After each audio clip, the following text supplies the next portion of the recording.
I'm Bob Terry. Welcome to the Forsaken Westerns. Up next, we have a truly rare treasure. Not a lost TV show episode, but a 110-year-old two-reeler movie. A two-reeler is 2,000 feet of 35mm film, 1,000 feet on each reel, which is about 10 minutes of film on each reel. So these short films were all around 20 to 25 minutes long. Years ago, Johnny Crawford told me that when it came to Western film heroes, William S. Hart was his favorite. In fact, the last movie Johnny did was Bill Tillman and the Outlaws, and Johnny played the part of William S. Hart. Hart was the first genuine Western movie star. The film we have is titled The Sheriff's Streak of Yellow, and it came from Johnny's personal collection of rare films. Every source available states this film was released in 1915, but in this copy, the opening introduction credits clearly states 1914, which was the year Hart started in films. There has been another release of this film several years ago by the Danish Film Institute. That copy is in a little better shape than ours, but it is not nearly as complete. Also, the release from the Danish Film Institute has frames that are clearly out of place and other segments that are clearly missing. Our copy has very few missing frames. Many silent movies were not black and white, but had tinting. Yellow or golden brown for daylight scenes, and a blue or a greenish tint for night. Sometimes when the films were stored, the parts that were tinted the same were stored together, which meant the film had to be basically reassembled when it was to be played again. Also, when stored, the title cards may not have been included at all, or maybe just one frame of each title card was left in. The case with this copy was there were some complete title cards. There were some of just one frame, and some were clearly missing. We have worked diligently to assemble each frame of this film correctly, also adding appropriate title cards where needed. And we're confident that this film now tells the story correctly. So sit back, relax, kick your boots up, and enjoy this forsaken Western transferred from an 8mm film reel. Here's perhaps the most complete copy in existence of William S. Hart's The Sheriff's Streak of Yellow.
It's incredible that this copy of this extremely rare film still exists. Several of Hart's films at this time are still reported as lost, but supposedly all the titles are known. One thing that makes me consider this film is perhaps a late 1914 rather than a 1915 Hart film is it does not follow William S. Hart's formula of most of his productions. That being that there is no female love interest for his Sheriff Hale character. Also, Hart states in his autobiography that by early spring of 1915, he had made over 22 reel pictures. Modern references do not show that many, so perhaps some of his film's release dates are incorrectly listed. Hart also states in his autobiography that The Bargain was released in September or perhaps very early October of 1914, and that it was such a success that Thomas Ince sent for him to come back to Hollywood in mid-October. But modern sources say it wasn't released until December 3rd of 1914. The same sources list The Sheriff's Streak of Yellow as being released on February 26 of 1915. Of course, it is also possible that the opening introduction credits card of this copy is incorrect about the date of 1914. When William S. Hart left the Triangle Film Company, they flooded the country with his old films. Not only did Triangle re-release many of Hart's films, they also sold Hart's films to newly formed companies. These companies would sometimes change the titles, making people think it was a new film. So when children would save their pennies to be able to see the newest William S. Hart film, they would be very disheartened to find that they'd spent their money on a film that they had already seen.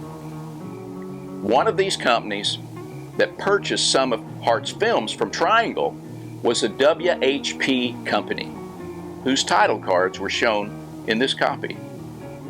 At first glance, you would think that WHP would stand for William Hart Productions, and many people assumed just that, even to the point that Hart would receive some of that company's bills and rental receipts at the William S. Hart production studio. But this copy still exists thanks to the WHP Company. Thank you for joining us for the Forsaken Westerns. We hope you'll join us here again. My name's Bob Terry. Have a great day.